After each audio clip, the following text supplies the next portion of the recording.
صلح حسن جب امت کا اتحاد جنگ سے زیادہ اہم بن گیا۔ سن 40 ہجری کوفہ کی فضا غم سے بوجھل تھی۔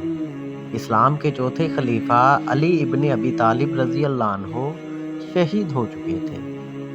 مسلمان ایک بار پھر ایک بڑے سوال کے سامنے کھڑے تھے کہ اب امت کی قیادت کون کرے گا؟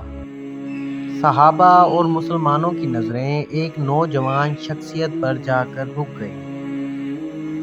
حضرت حسن ابن علی رضی اللہ عنہ رسول اللہ صلی اللہ علیہ وسلم کے نواسے، حضرت فاطمہ رضی اللہ عنہا کے بیٹے اور حضرت علی رضی اللہ عنہا کے بڑے صاحبزادے۔ حضرت علی کی شہادت کے بعد کوفہ کے مسلمانوں نے حضرت حسن کے ہاتھ پر بیعت کر لی۔ یوں وہ مسلمانوں کے خلیفہ بن گئے۔ لیکن اس وقت اسلامی دنیا دو بڑے حصوں میں تقسیم ہو چکی تھی۔ ایک طرف عراق اور کوفہ کے مسلمان تھے اور دوسری طرف شام کی قیادت تھی جس کے سربراہ تھے معاویہ ابن ابی سفیان رضی اللہ عنہ۔ یہ اختلاف کئی سالوں سے جاری تھا۔ جب حضرت حسن رضی اللہ عنہ خلیفہ بنے تو حالات بہت زیادہ حساس تھے۔ دونوں طرف لشکر تیار ہونے لگے۔ مسلمان ایک اور بڑی جنگ کے دہانے پر کھڑے تھے۔ لیکن حضرت حسن رضی اللہ عنہ کے دل میں ایک مختلف سوچ تھی۔ وہ جانتے تھے کہ اگر جنگ ہوئی تو ہزاروں مسلمان مارے جائیں گے اور امت تقسیم ہو جائے گی۔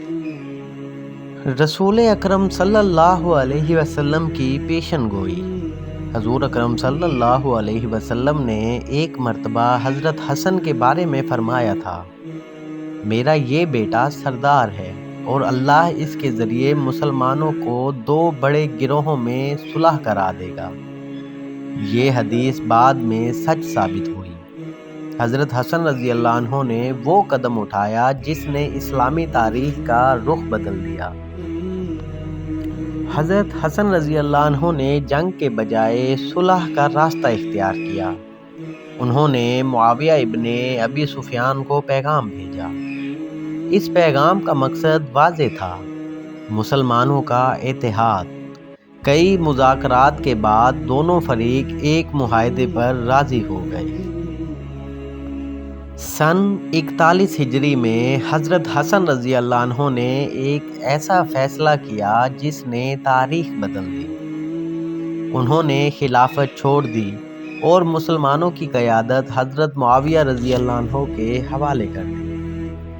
یہ فیصلہ کسی کمزوری کی وجہ سے نہیں تھا بلکہ امت کے اتحاد کے لیے تھا۔ حضرت حسن کی اس قربانی کے بعد مسلمانوں میں اتحاد قائم ہو گیا۔ اسی وجہ سے سن 41 ہجری کو تاریخ میں کہا جاتا ہے عام الجماعتہ، یعنی اتحاد کا سال۔ یہ وہ سال تھا جب مسلمانوں کی بڑی تقسیم ختم ہو گئی۔ حضرت حسن رضی اللہ عنہ کی عظمت۔ حضرت حسن رضی اللہ عنہ کا یہ فیصلہ اسلامی تاریخ کے عظیم ترین فیصلوں میں شمار ہوتا ہے۔ انہوں نے اقتدار چھوڑ کر امت کا اتحاد بچایا۔ یہ قربانی ہمیں یہ سکھاتی ہے کہ کبھی کبھی سب سے بڑی کامیابی اقتدار حاصل کرنے میں نہیں بلکہ اختلاف ختم کرنے میں ہوتی ہے۔ حضرت معاویہ کی حکومت۔ حضرت معاویہ کے دور میں اسلامی ریاست مضبوط رہی۔ انہوں نے ایک مضبوط انتظامی نظام قائم کیا، اسلامی سرحدیں محفوظ رہیں اور ریاست میں استحکام آیا۔ تاریخ کا ایک اہم سبق یہ تھا، حضرت حسن اور حضرت معاویہ کے درمیان صلح ہمیں ایک بہت بڑا سبق دیتی ہے۔ اختلافات ہر معاشرے میں ہوتے ہیں، لیکن اصل کامیابی اس میں ہے کہ انہیں حکمت اور صبر سے حل کیا جائے۔